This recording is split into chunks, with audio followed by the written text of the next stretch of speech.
आज मैं आपको माँ काली से जुड़ी हुई एक सच्ची घटना बताने जा रहा हूँ। आपको बताते हैं कि कुछ शताब्दी पहले ही पश्चिम बंगाल में कुमारपुरम नामक गांव में एक ऐसे व्यक्ति ने जन्म लिया जो महाकाली का महान भक्त हुआ, जिसकी ख्याति आज पूरे विश्व में है और युगांतर तक रहेगी। जी हाँ, हम बात कर रहे हैं श्री रामकृष्ण परमहंस जी की। भला रामकृष्ण परमहंस जी को कौन नहीं जानता है।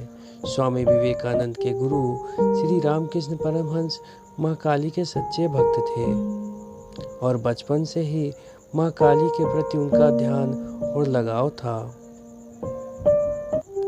वह साधना भी करते थे।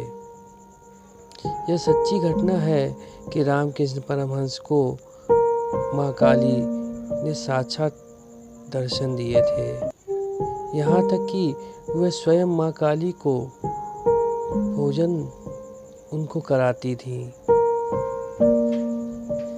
आज भी कलकत्ता व पश्चिम बंगाल में माँ काली और रामकृष्ण परमहंस की अनोखी घटनाओं का अनुभव किया जाता है। कहते हैं कि रामकृष्ण परमहंस को माता काली स्वयं भोजन कराने आती थी और माँ काली के वियोग में वो बच्चों की तरीके रोते थे।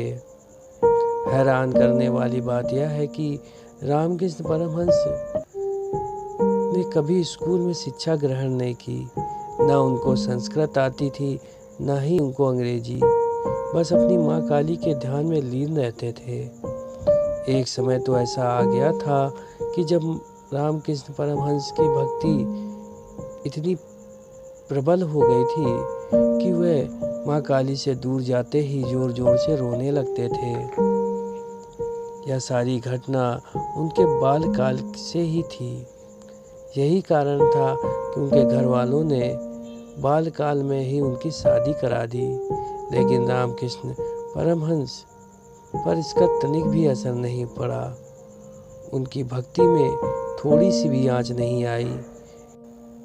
एक दिन उनकी पत्नी माँ शारदा ने उनसे कहा कि आप मुझसे पत्नी जैसा व्यवहार क्यों नहीं करते हो।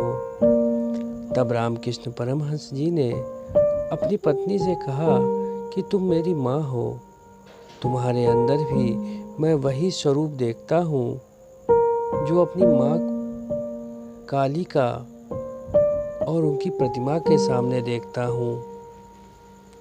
मेरे अंदर और तुम्हारे अंदर मुझे माँ काली के ही दर्शन होते हैं। रामकृष्ण परमहंस जी भक्ति की पराकाष्ठा पार कर चुके थे। उन्हें कन्या, युवती, वृद्धा एवं सभी नारियों में माता काली के ही दर्शन होते थे। आज भी कलकत्ता में माँ काली के मंदिर में उनके प्रमाण मौजूद हैं। यह घटना ज़्यादा पुरानी नहीं है। रामकृष्ण परमहंस अभी कुछ शताब्दी पहले ही थे और आज भी लोगों के मनों में और अपनी भक्ति के कारण जीवित हैं। भक्ति केवल प्रेम है। इसमें न मंत्र की आवश्यकता है, न तंत्र की आवश्यकता है, न कोई स्तुति चाहिए। बस आप ईश्वर से सच्चा प्रेम करें और भाव अपने उस ईश्वर को समर्पित करें। वह भी आपसे उतना ही प्रेम करेगा जितना आप कर रहे हैं, शायद उससे भी ज़्यादा।